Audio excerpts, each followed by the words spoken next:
Aujourd'hui, Paris est aseptisé, bridé à 30 km/h, truffé de radars. Mais imaginez un instant, il y a 50 ans, le centre de Paris était une arène de gladiateurs où la seule loi était celle du plus fort. Les Parisiens garaient leurs voitures en percutant volontairement celles des voisins pour se faire une place. Et le boulevard périphérique était un circuit de F1 sans aucune limitation de vitesse, causant 16 000 morts par an en France. Comment la capitale de l'élégance a-t-elle accepté de devenir une jungle meurtrière? Et surtout, comment l'État a-t-il utilisé le choc pétrolier et la technologie pour briser, une fois pour toutes, l'esprit rebelle de l'automobiliste parisien? C'est l'histoire d'une liberté devenue toxique.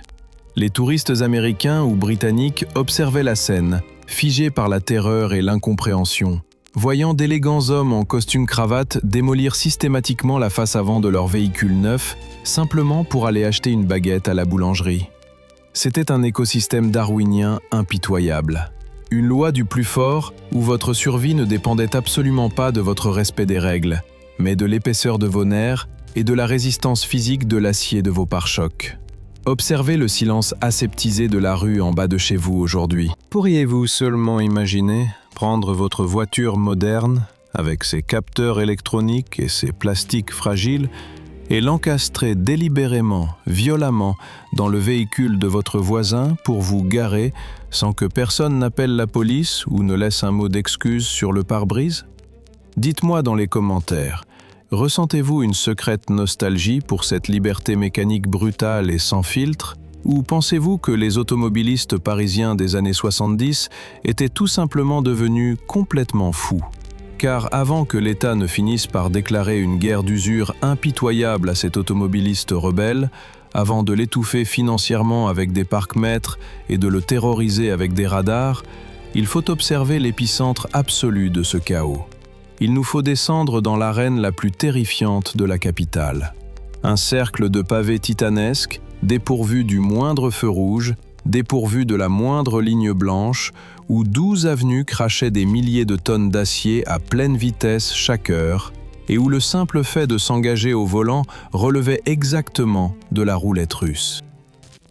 Si vous cherchez l'épicentre de cette folie, le cœur nucléaire où la sauvagerie automobile parisienne atteignait son paroxysme absolu, ne cherchez pas sur les boulevards rectilignes. Regardez au pied de l'Arc de Triomphe. La place de l'Étoile n'était pas un carrefour, c'était un colisée de pavés. 12 des avenues les plus larges et les plus engorgées d'Europe convergeaient vers un anneau titanesque, totalement dépourvu de la moindre ligne blanche, du moindre feu de signalisation, de la moindre règle de courtoisie. Pour s'engager dans ce vortex métallique dans les années 70, il fallait l'instinct d'un prédateur. La seule loi qui régissait ce maelstrom était la priorité à droite, une règle appliquée avec une brutalité darwinienne. C'était une partie de poker menteur, jouée à 50 km/h avec une tonne d'acier entre les mains. Le conducteur parisien ne tournait jamais la tête pour regarder son adversaire, car croiser le regard de l'autre, c'était faire preuve de faiblesse. C'était céder le passage. Il fallait fixer un point imaginaire devant soi, serrer les dents, écraser l'accélérateur et forcer le passage au millimètre près, frôlant les ailes chromées dans un hurlement de pneus à flancs diagonaux martyrisés sur les pavés historiques. Au centre de ce typhon d'hydrocarbures, de klaxons enragés et de tôles froissées, se tenaient des hommes qui risquaient leur vie à chaque seconde. Les agents de la circulation parisien, que la foule surnommait affectueusement les hirondelles à cause de leurs pèlerines flottantes. Plantés au milieu de ce cyclone sans la moindre barrière de protection, ils affrontaient les calandres des voitures avec pour seules armes un sifflet à roulettes strident et un bâton blanc en bois, le fameux bâton de Guignol. Leurs gestes saccadés, chorégraphiés comme un ballet suicidaire, tentaient désespérément de rythmer un chaos qui menaçait constamment de les écraser. Ils respiraient les gaz d'échappement à plein poumon, avalaient la poussière d'amiante des freins, et tentaient d'imposer l'autorité de l'État à une armée de conducteurs qui se croyaient absolument tout permis. Et comment ces conducteurs auraient-ils pu douter de leur propre toute-puissance? Ce chaos n'était pas un accident de l'urbanisme, c'était une religion d'État. À l'aube des années 70, l'automobile n'est pas perçue comme une nuisance mortelle, mais comme la divinité suprême du progrès français. Au sommet de l'État, le président de la République, Georges Pompidou, dicte un dogme foudroyant qui va défigurer la capitale avec une violence inouïe. Les Français aiment la bagnole et, par conséquent, Paris doit s'adapter à la voiture. L'injonction est implacable. Le piéton est déclassé, rétrogradé au rang d'espèce nuisible qui ralentit le trafic. La ville millénaire doit être éventrée, saignée à blanc pour laisser couler le flux sacré des moteurs à explosion. La brutalité de cette idéologie atteint son apogée sur les berges de la Seine. Ces quais historiques, classés au patrimoine de l'humanité, où l'âme romantique de Paris s'était forgée, sont purement et simplement rayés de la carte. Le gouvernement y coule des milliers de tonnes de bitume fumant pour créer la voie Georges Pompidou.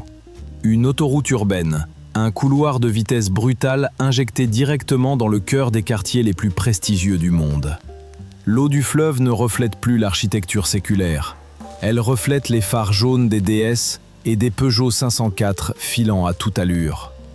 La ville entière est sacrifiée, asphyxiée, offerte en holocauste aux dieux de la vitesse et de la mécanique. Au volant de sa machine sur cette voie express, l'automobiliste parisien ressentait une ivresse de pouvoir indomptable.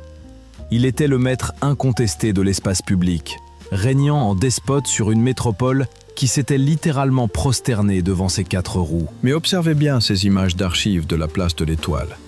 Écoutez le grondement féroce de cette arène. Auriez-vous eu l'audace, le sang-froid suicidaire de plonger votre propre voiture dans ce tourbillon sans règle, ou auriez-vous été tétanisé sur le trottoir ? Dites-moi dans les commentaires si le code de la route hyper sécurisé d'aujourd'hui vous semble parfois étouffant, ou si cette vision du passé vous terrifie purement et simplement. Car l'illusion de cette puissance mécanique cachait un piège d'une cruauté absolue. Le Parisien des années 70 se croyait un roi tant que son moteur tournait et qu'il dévorait l'asphalte. Mais chaque trajet, aussi libre et sauvage soit-il, devait inéluctablement toucher à sa fin.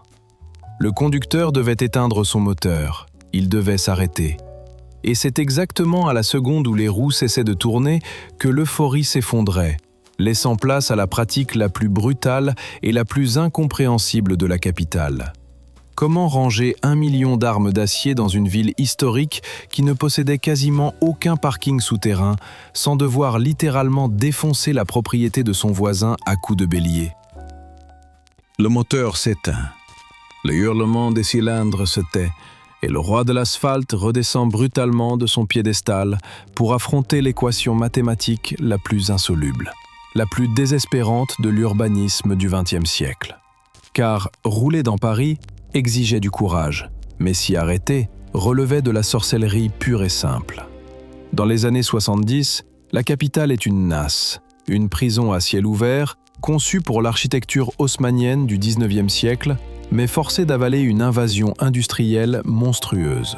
Plus de 2 millions d'automobiles asphyxient la ville, alors que les parkings souterrains n'existent quasiment pas. La notion même d'espace s'est effondrée. Le résultat visuel est une profanation absolue du patrimoine. Oubliez les cartes postales romantiques. Regardez les photographies d'archives de la majestueuse cour carrée du Louvre, ce sanctuaire des rois de France, ou le parvis séculaire de la cathédrale Notre-Dame. Ces chefs-d'œuvre architecturaux ne sont plus que de vulgaires parcs à ferraille. Ils ont littéralement disparu sous un tapis d'acier ininterrompu. La tôle, le verre et le chrome recouvrent les trottoirs, chevauchent les ponts historiques, s'empilent en double, voire en triple file le long des grands boulevards. Paris est un immense embouteillage statique. C'est la paralysie totale. Pour un conducteur qui arrive à destination, l'idée de trouver une place réglementaire aux dimensions de son véhicule relève du fantasme absolu. Face à ce manque d'espace chronique, la courtoisie et le respect de la propriété privée sont instantanément pulvérisés. Le Parisien développe alors une pratique tribale, une méthode de survie urbaine d'une sauvagerie inouïe, connue sous le nom poétique mais terrifiant de stationnement à la touche. Ou plus prosaïquement, le stationnement au bruit. Dans ce Far West, le pare-choc d'une automobile n'a absolument aucune vocation esthétique. Ce n'est pas un élément de design censé sublimer la ligne de la carrosserie. C'est un outil de travail, C'est un bélier de siège forgé dans l'acier. L'art de la poussette est une chorégraphie d'une violence inouïe. Imaginez un trou mesurant 3,80 m entre deux véhicules stationnés. L'automobiliste parisien arrive au volant de sa Peugeot 404 qui mesure près de 4,50 m. La logique dicte de passer son chemin. Mais la logique a été bannie de cette ville. Le conducteur engage l'avant de sa voiture dans l'interstice. Il braque ses roues avec force.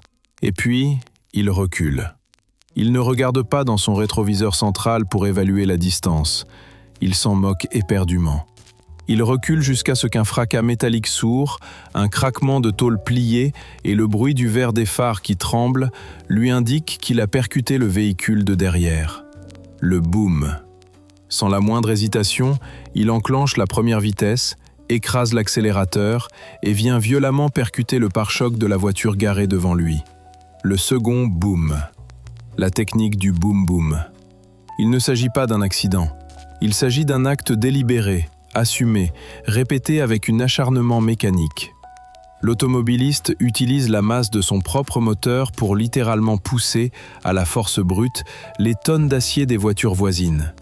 Il les fait riper sur l'asphalte, les écrasant les unes contre les autres pour sculpter sa propre place au chausse-pied. Pour que cette orgie de destruction mutuelle puisse fonctionner, la société parisienne avait instauré une règle non écrite, un dogme culturel absolu et inviolable. Sur terrain plat, vous ne deviez sous aucun prétexte serrer votre frein à main. Jamais.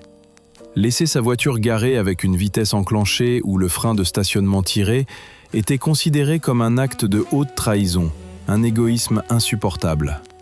C'était une étrange et paradoxale solidarité urbaine. Dans une ville où les conducteurs se détestaient copieusement sur la route, ils s'accordaient une confiance aveugle une fois stationnés.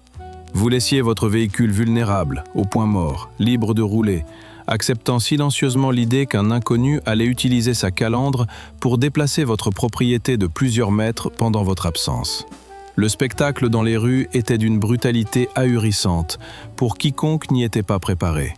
Les touristes américains ou britanniques, habitués au respect sacro-saint de la propriété matérielle et au vaste parking de banlieue, s'arrêtaient sur les trottoirs parisiens, horrifiés, pétrifiés.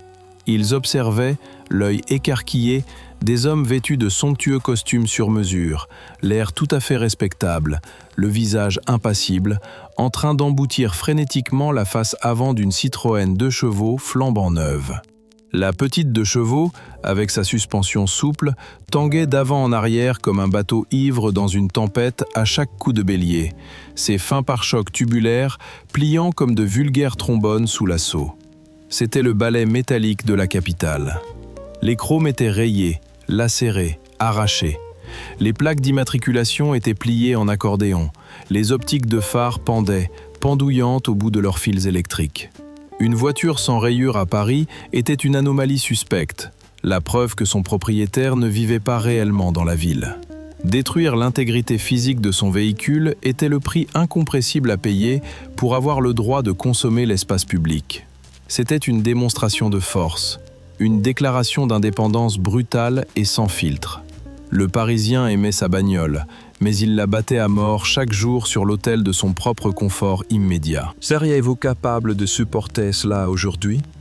Auriez-vous le cran, ou l'inconscience, de laisser votre voiture neuve, acquise à crédit, sans frein à main sur un boulevard, sachant pertinemment que 3 conducteurs différents vont l'utiliser comme punching ball avant la tombée de la nuit? Dites-moi dans les commentaires si cette pratique vous semble être le summum de l'ingéniosité citadine ou la preuve absolue d'une époque barbare que nous avons eu raison d'enterrer. Mais cette sauvagerie mécanique, ce mépris total pour la tôle et le chrome, n'était que la face émergée, inoffensive et presque comique de l'anarchie ambiante. La tôle se redresse, les pare-chocs se remplacent. Tant que le sang ne coulait pas, la fête pouvait continuer. Sauf que cette liberté sauvage, cette ivresse de la vitesse illimitée et de l'absence totale de contrôle, allait bientôt exiger un tribut effroyable.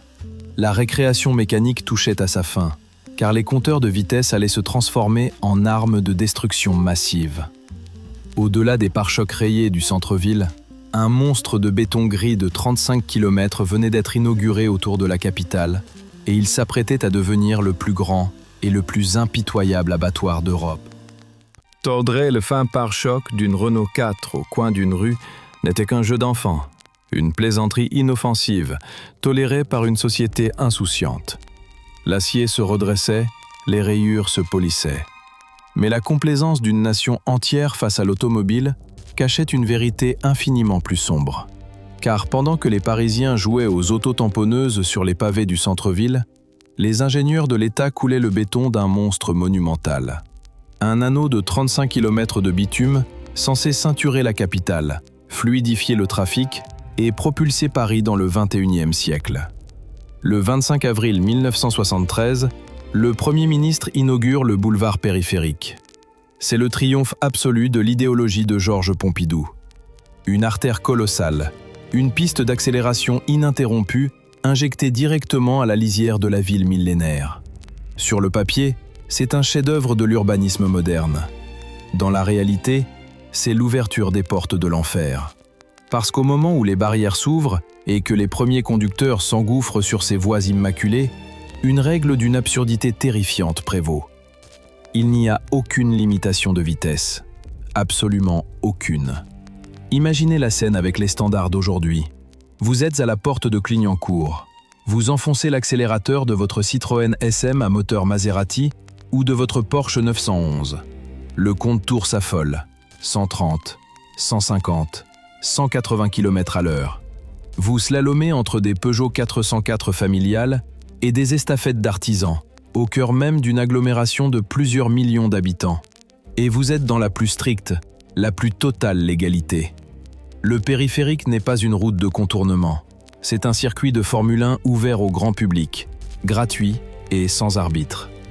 Le conducteur parisien se transforme en pilote de chasse, grisé par l'adrénaline et la sensation d'une toute-puissance mécanique absolue. Mais la physique est une maîtresse impitoyable qui ne tolère aucune arrogance. Cette liberté sauvage entre en collision frontale avec la réalité technologique de l'époque. Les voitures des années 70 sont de magnifiques cercueils roulants. Les freins à tambour, qui équipent encore une grande partie du parc automobile, perdent toute leur efficacité après un seul freinage d'urgence à haute vitesse. Les pneus à structure diagonale offrent sur le bitume mouillé l'adhérence d'un pain de savon. L'habitacle est une cage d'acier rigide, sans zone de déformation programmée pour absorber les chocs, sans airbag et surtout sans ceinture de sécurité. À l'époque, s'attacher est perçu comme une insulte insupportable à la virilité du conducteur, un affront à sa liberté individuelle. Ajoutez à cette équation balistique désastreuse l'angle mort culturel le plus meurtrier de l'histoire française, l'alcool. Dans la France des années 70, boire une bouteille de vin rouge à la pause déjeuner n'est pas un délit. C'est un droit civique, une tradition nationale farouchement défendue. Prendre le volant avec 2 grammes d'alcool dans le sang relève de la normalité quotidienne, avec la bénédiction silencieuse de la maréchaussée. Lorsque vous mélangez une vitesse illimitée, des freins archaïques, l'absence totale de retenue physique et un conducteur anesthésié par l'alcool, le résultat n'est pas un simple accident de la route. C'est une hécatombe. L'année 1972 reste gravée au fer rouge dans l'histoire de la nation comme l'année du grand massacre. Le bilan est apocalyptique, proprement inimaginable pour un pays en temps de paix. Plus de 16 500 morts sur les routes françaises en une seule année. Près de 45 morts par jour. Des centaines de milliers de blessés graves, de paraplégiques, de vies fauchées, de familles pulvérisées. Le boulevard périphérique. Cette utopie de béton fraîchement inaugurée se transforme instantanément en une centrifugeuse mortelle. Les tôles froissées ne font plus rire personne. Les pare-chocs encastrés les uns dans les autres ne sont plus le résultat d'un stationnement insolent, mais le prélude à des scènes de désincarcération effroyables à la lueur des gyrophares. La vitesse a exigé son tribut de sang, et la France le paie au prix fort, aveuglée par sa propre passion pour l'automobile. Mais le massacre des corps n'est que la partie visible du cauchemar. Le monstre mécanique ne tue pas seulement ceux qui le chevauchent. Il est en train d'assassiner la ville elle-même. Paris suffoque. La capitale est en train de mourir d'asphyxie lente sous les rejets toxiques de millions de pots d'échappement. L'essence de l'époque n'est pas sans plomb. C'est un poison lourd, saturé en métaux toxiques, qui stagne dans les rues étroites et s'infiltre dans les poumons des citadins. Un smog permanent, épais et jaunâtre, recouvre les toits de zinc et efface l'horizon. Le vacarme est une torture psychologique continue. Le hurlement ininterrompu des moteurs poussés à bout, le crissement des pneus, les coups de klaxon rageurs qui résonnent du matin au soir dans un concert de haine ordinaire. C'est une agression sensorielle absolue, de chaque instant. Levez les yeux vers les magnifiques façades haussmanniennes, ces immeubles de pierre de taille qui faisaient la renommée mondiale de la ville lumière. Elles sont devenues noires, totalement noires de suie, rongées par la gangrène des hydrocarbures et la crasse des plaquettes de frein. La splendeur architecturale de Paris est enterrée sous une croûte de pollution si épaisse que les monuments historiques ressemblent à d'immenses mausolées carbonisés. L'automobile a muté. Elle n'est plus le symbole du progrès triomphant qui devait libérer l'homme moderne. Elle est devenue un parasite vorace, hors de contrôle, qui dévore la ville de l'intérieur, détruit la santé de ses habitants et sature l'espace public jusqu'à la nausée. Dans les ministères et les cabinets d'urbanisme, une sueur froide parcourt le dos des dirigeants. L'évidence les frappe avec la brutalité d'un coup de poing. Le rêve de Georges Pompidou a accouché d'un léviathan ingouvernable. La ville est saturée, le sang coule à flot sur les voies rapides et les pierres noircissent. L'État réalise, avec des années de retard, qu'il a perdu le contrôle de sa propre capitale au profit d'1 million de cow-boys motorisés qui se croient au-dessus des lois. S'ils ne font rien, s'ils n'inversent pas la tendance avec une violence égale à celle du chaos ambiant, Paris finira transformé en un gigantesque parking toxique et meurtrier. Avez-vous des membres de votre famille qui vous ont raconté la folie des routes de cette époque ? Ceux qui ont roulé à tombeau ouvert sur le périphérique, sans ceinture de sécurité, une cigarette au bord des lèvres et un verre de vin dans le sang. Pensez-vous qu'il était normal pour nos aînés d'accepter 16 000 morts par an comme le simple prix à payer pour la liberté de se déplacer, ou la société était-elle tout simplement plongée dans une folie collective, aveugle et suicidaire ?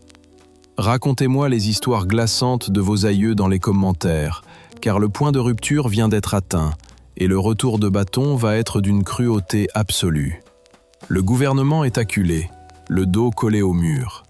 Il doit impérativement terrasser le pilote rebelle qui sommeille en chaque Parisien.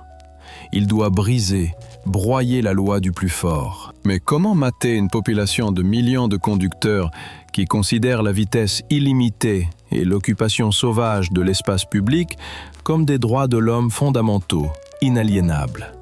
Vous ne pouvez pas vous contenter de peindre une ligne blanche au sol ou de planter un panneau d'interdiction. Ils l'ignoreront avec mépris et rouleront dessus. Pour assassiner la liberté absolue de d'automobilistes et reprendre le contrôle de la capitale rue par rue, l'État ne va pas utiliser la pédagogie ni la morale. Il va utiliser une arme de destruction massive invisible. Une petite machine de métal gris, muette, plantée au bord des trottoirs, conçue pour dévorer la monnaie et frapper le Parisien là où la douleur est la plus fulgurante, la plus insupportable. Son portefeuille. La machine ne paie pas de mine.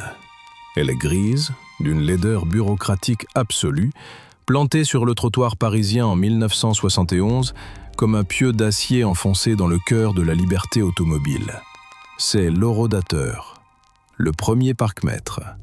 Avec l'apparition de cette simple boîte métallique cracheuse de tickets, l'État français vient de déclencher la première frappe chirurgicale d'une guerre d'usure impitoyable et sans retour. Jusqu'ici, le trottoir, le caniveau et même le terre-plein central appartenaient à celui qui avait l'audace de s'y imposer à coups de pare-choc. L'espace public était un droit de conquête, un territoire gratuit offert à la voracité des moteurs. Du jour au lendemain, il devient une marchandise, une location chronométrée. La violence psychologique de cette mesure est inouïe pour l'époque. Les Parisiens, littéralement stupéfaits, hurlent aux raquettes institutionnelles, aux vols en bande organisée perpétrés par la préfecture. Payer pour garer sa machine devant le bistrot où l'on a ses habitudes depuis 20 ans, c'est une insulte au bon sens, une extorsion étatique intolérable. La rébellion est immédiate. Des horodateurs sont vandalisés, sciés à la meuleuse, bourrés de chewing-gum ou incendiés à la nuit tombée. Mais la machine est têtue. Si on l'ampute, elle repousse. L'État vient de comprendre que pour dompter la bête, il faut la saigner financièrement à chaque arrêt. Pourtant, le stationnement payant n'est qu'une simple mise en bouche, une escarmouche de quartier. Pour assassiner le mythe du cow-boy urbain, il faut lui arracher son essence même, son arme de destruction massive, la vitesse illimitée. Et de façon cynique, ce n'est pas la morale ni le massacre quotidien de 16 000 morts qui va justifier la fin de cette liberté, mais un séisme géopolitique survenu à des milliers de kilomètres de Paris. Octobre 1973, la guerre du Kippour éclate au Moyen-Orient. L'OPEP ferme violemment les vannes du brut. C'est le premier choc pétrolier, et il frappe le monde occidental avec la violence d'un infarctus foudroyant. En l'espace de quelques semaines, le prix de l'essence à la pompe explose de manière exponentielle. Le précieux hydrocarbure qui alimentait l'ivresse des Parisiens devient soudainement une ressource rare, un produit de luxe rationné. Le gouvernement, terrifié à l'idée d'une paralysie totale de l'économie, trouve là son cheval de Troie parfait, l'alibi inattaquable. Sous le prétexte sacré de l'économie d'énergie nationale, il annonce ce qui semblait relever de la pure science-fiction quelques mois plus tôt. La mise en place de limitations de vitesse strictes sur l'ensemble du territoire français. La déflagration dans l'opinion publique est colossale. Le boulevard périphérique, ce grand circuit de Formule 1 urbain où l'on croisait en toute légalité à 180 km/h, est brutalement muselé, étranglé à 90. L'incompréhension est d'abord totale, puis elle laisse place à une fureur sourde. Les conducteurs fulminent derrière leur volant, sentant le mors d'acier se resserrer autour de leur cou. L'industrie leur a vendu des machines capables de dévorer l'asphalte, de repousser l'horizon, et l'État les force soudainement à ramper. La castration mécanique est vécue comme une trahison intime. Mais la brèche est ouverte et la machine répressive s'emballe, se transformant en un rouleau compresseur qui va écraser une par une toutes les coutumes de l'âge d'or. Le gouvernement rend le port de la ceinture de sécurité obligatoire. Pour une génération habituée à conduire le torse libre, se jetant de tout son poids dans les virages, ce bout de sangle synthétique est une camisole de force, une muselière infantile humiliante. Puis, l'étau se resserre sur les mœurs. Les contrôles d'alcoolémie se systématisent. Le légendaire triptyque culturel français. Le déjeuner copieux, la bouteille de vin rouge partagée, et le retour au bureau au volant de la Peugeot au mépris des lois de la physique est soudain criminalisé. La maréchaussée, qui fermait les yeux avec une indulgence complice, dresse désormais des procès-verbaux implacables. L'étouffement est systématique, policé, juridique. Et paradoxalement, le coup de grâce à la sauvagerie parisienne, la mort définitive de l'art tribal du stationnement à la touche, ne viendra d'aucune loi de la République. Il viendra d'une trahison de l'industrie automobile elle-même. À l'aube des années 80, les constructeurs, obsédés par la chasse au poids, l'aérodynamisme et la réduction des coûts de fabrication, prennent une décision qui va changer la face de la ville pour toujours. Ils abandonnent le chrome. Le métal lourd, épais, invincible qui protégeait les calandres et encaissait les chocs est jeté aux oubliettes de l'ingénierie. À la place, ils équipent les nouvelles voitures de boucliers en plastique, de polymères moulés, puis de pare-chocs entièrement peints, brillants et fragiles. C'est la fin du monde tel que le connaissait le Parisien. Le plastique ne plie pas en douceur, il craque, il se fissure, il explose en 1000 éclats. La peinture vernie s'écaille et se raye au moindre effleurement. Du jour au lendemain, l'art de la poussette urbaine devient un suicide financier absolu.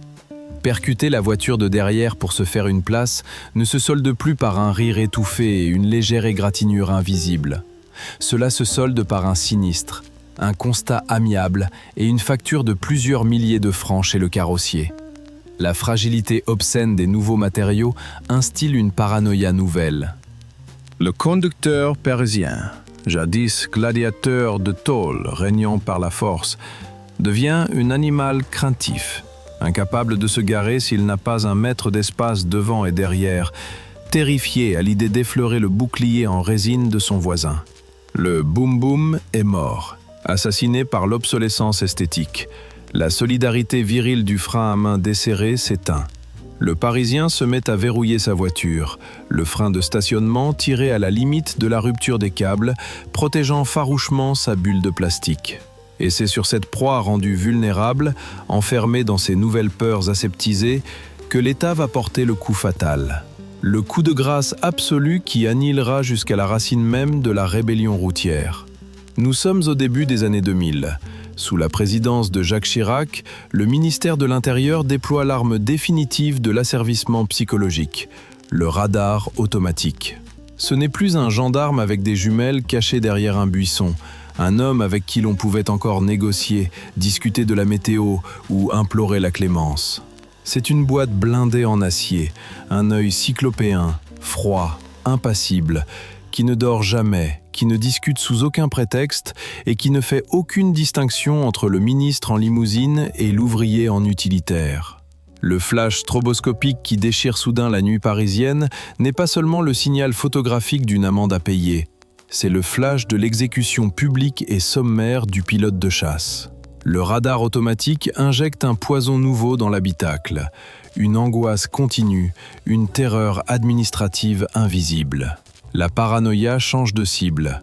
L'automobiliste ne regarde plus la route avec l'excitation de l'anticipation ou le frisson de la conquête. Il passe son temps à surveiller l'aiguille de son compteur de vitesse avec une obsession maladive, les mains moites, l'œil rivé sur le moindre boîtier gris caché derrière la pile d'un pont. Avez-vous vécu cette transition insidieuse, le moment précis où conduire est passé d'un acte de pure liberté à un exercice de paranoïa constante sous surveillance d'État? À quel instant avez-vous senti que l'habitacle de votre voiture n'était plus un sanctuaire, mais un centre de prélèvement fiscal ambulant? Pensez-vous que l'arrivée des pare-chocs en plastique peint a été la pire erreur de l'industrie, tuant l'esprit pratique de la ville pour en faire un monde de fragilité luxueuse? Lâchez vos pires souvenirs de PV absurdes ou d'orodateurs sadiques dans les commentaires. La bête est morte. L'anxiété a remplacé l'adrénaline. La peur du gendarme robotisé a vaincu l'insouciance. Les klaxons enragés de la place de l'Étoile se sont tus. Les voitures ont été chassées des trottoirs par des armées d'agents verbalisateurs, repoussées loin des berges de la Seine, stigmatisées, pointées du doigt comme les reliques honteuses d'une époque barbare. Le Far West a été brutalement, froidement et méthodiquement pacifié. Sur le papier, c'est la victoire incontestable de la civilisation sur le chaos, de la sécurité sur le massacre. Mais lorsque vous marchez aujourd'hui dans ces rues silencieuses, où la moindre rayure sur une carrosserie est filmée par 3 caméras et se termine dans le bureau d'un médiateur d'assurance, une question vénéneuse, presque inavouable, vient vous paralyser. En tuant l'enfer automobile, en aseptisant avec une telle hargne chaque centimètre carré d'asphalte, n'avons-nous pas arraché à la ville la part la plus sauvage, la plus libre et paradoxalement la plus vivante de son âme? Regardez le Paris de notre décennie. Posséder un moteur à explosion intramuros n'est plus un signe de réussite sociale ou d'émancipation. C'est devenu une hérésie morale, une tare honteuse que l'on doit cacher. L'édilité parisienne a érigé la persécution de l'automobiliste en un dogme absolu et indiscutable. Les lourds SUV sont traqués, surtaxés, bannis des arrondissements centraux comme des bêtes pestiférées porteuses d'une maladie mortelle. Le prix du stationnement a été transformé en un impôt punitif, une amende déguisée pour vous faire expier le simple péché originel de posséder 4 roues. La ville entière a été mise sous cloche, lobotomisée à un suffocant 30 km/h, sillonnée par des armées de cyclistes silencieux et de piétons les yeux rivés sur leurs écrans, totalement inconscients du danger. Car le danger a été artificiellement, législativement, chirurgicalement éradiqué. L'automobile est passée du statut de divinité intouchable à celui d'ennemi public numéro 1.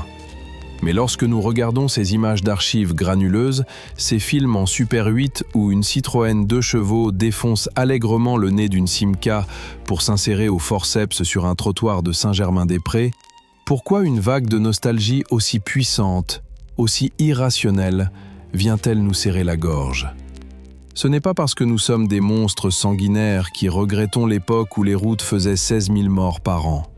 Ce n'est pas parce que nous aimons l'air saturé de plomb, le fracas des klaxons ou les façades historiques noircies par la suie des pots d'échappement. Si ces images nous fascinent avec une telle intensité, c'est parce qu'elles sont le dernier témoignage visuel d'une société qui n'avait pas encore peur d'elle-même.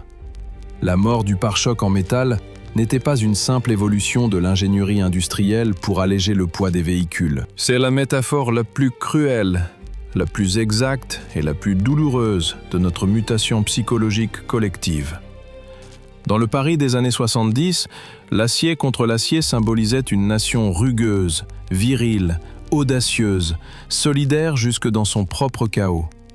L'art du stationnement à la touche, c'était l'acceptation profonde que vivre en société impliquait des frictions, des chocs, des compromis bruts. On poussait la voiture de l'inconnu, on abîmait un peu sa tôle, mais on avançait. La société absorbait le choc sans s'effondrer. Le métal pliait, mais l'esprit de corps demeurait. Aujourd'hui, le chrome massif a été remplacé par le bouclier en plastique laqué, bardé de capteurs à ultrasons, de radars de recul et de caméras à 360 degrés. Cette fragilité technologique obscène est le miroir parfait de notre propre fragilité sociale. Nous sommes devenus une civilisation de la résine peinte, terrifiée par le moindre contact physique. Le plus infime effleurement de carrosserie dans une ruelle ne se règle plus par un haussement d'épaule et un regard complice. Il déclenche instantanément une crise de nerfs hystérique, la rédaction d'un constat amiable, des menaces de procès, une intervention de l'assurance et une victimisation théâtrale. Nous ne supportons plus la moindre égratignure, ni sur le vernis de nos voitures, ni sur l'émail de nos égaux. Le cow-boy urbain intrépide a muté pour devenir un individu paranoïaque, hyper judiciarisé, qui a docilement troqué le risque inhérent à la liberté contre le confort étouffant de la surveillance permanente. L'époque où l'on pouvait conduire une Peugeot 404, la cigarette aux lèvres, le coude à la portière, sans ceinture de sécurité, était une époque où l'État considérait encore le citoyen comme un adulte pleinement responsable de sa propre survie et de sa propre mort. L'éradication de cet enfer automobile a indéniablement sauvé des millions de vies. Elle a nettoyé nos poumons et ravalé les façades immaculées du Louvre. Le prix du sang était devenu intolérable pour une nation civilisée. Mais en désinfectant la rue avec une telle férocité, en transformant le conducteur en un délinquant en sursis permanent, traqué par des algorithmes et des boîtiers gris, l'urbanisme moderne a arraché l'âme vibrante, insolente et profondément anarchique de la capitale. Le Far West a été rasé pour y construire une immense salle d'attente d'hôpital, stérile et muette. Le fracas de la tôle pliée sur la place de l'Étoile appartient désormais aux fantômes.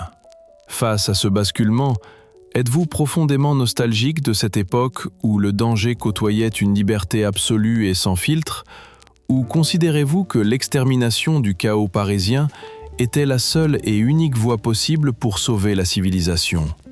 Et surtout, si l'occasion se présentait aujourd'hui, à l'abri des caméras, auriez-vous encore le courage cynique de pousser la voiture de votre voisin à grands coups de pare-choc pour vous garer ce soir? Avouez-le-moi dans les commentaires.